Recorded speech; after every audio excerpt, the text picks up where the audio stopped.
வணக்கம். இது அலையொலி செய்தி ஊடகம். மக்களுக்கான பினாங்கு மாநில காவல்துறையின் போதைப்பொருள் ஆய்வுக்கூடம் முறியடிப்பு செய்தி. பினாங்கில் போதைப்பொருள் உற்பத்தி செய்யும் ஆய்வுக்கூடத்தை காவல்துறை முறியடித்தனர். 178,500 மதிப்புடைய போதைப் பொருள் மற்றும் உடைமைகள் பறிமுதலுடன் 4 ஆடவர்கள் கைது செய்யப்பட்டனர். பினாங்கு மாநில தலைமையக காவல்துறை மற்றும் மாநில போதைப் பொருள் துடைத்தொழிப்பு காவல்துறை இணைந்து நடத்தப்பட்ட அதிரடி சோதனை நடவடிக்கையில் பினாங்கு மாநிலத்தில் மதிப்புடைய போதைப் பொருள் ஆய்வுக்கூடத்தின் நடவடிக்கையை முறியடித்ததுடன் 178,500 மதிப்புடைய போதைப் பொருளை பறிமுதல் செய்ததாக மாநில காவல்துறை தலைவர் டத்தோ ஹம்சா அஹ்மத் அறிக்கை வாயிலாக தெரிவித்தார்.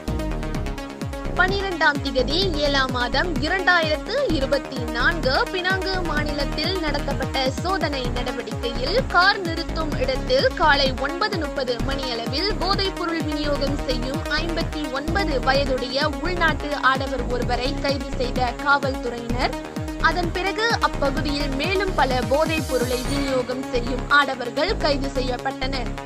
மேலும் பல தீவிர விசாரணை செய்த காவல்துறையினர் அயல்டாம், பண்டார்பாரு ஆகிய பகுதிகளில் மேலும் பல போதைப் பொருள் விநியோகிப்பு நடவடிக்கையில் ஈடுபட்ட மேலும் 3 ஆடவர்களை கைது செய்ததுடன் பல வகை போதைப் பொருளை காவல்துறையினர் பறிமுதல் செய்ததாக டத்தோ ஹம்சா மேலும் தெரிவித்தார். கைது செய்யப்பட்ட ஆடவர்களை 39P எனும் கடும் போதைப் பொருள் குற்றச்சாட்டில் குற்றம் சாட்டப்படுவார்கள் என்பதுடன் குற்றம் நிரூபிக்கப்பட்டால் கட்டாய மரண தண்டனையும் 12 பிரம்படியும் விதிக்கப்படுவார்கள்.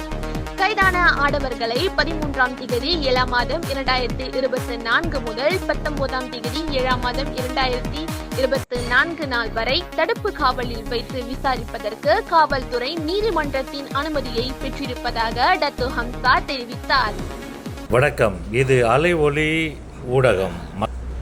அன்றாட செய்திகளை நீங்கள் தெரிந்து கொள்ள அலை ஒலி இணையதள ஊடகத்தை பார்க்கலாம். அதேவேளையில் யூடியூப் சேனலை சப்ஸ்கிரைப் செய்து கொள்ளுங்கள், பெல் பட்டனை அழுத்திக் கொள்ளுங்கள். அலை ஒலி உங்களுக்கான அலைவரிசை.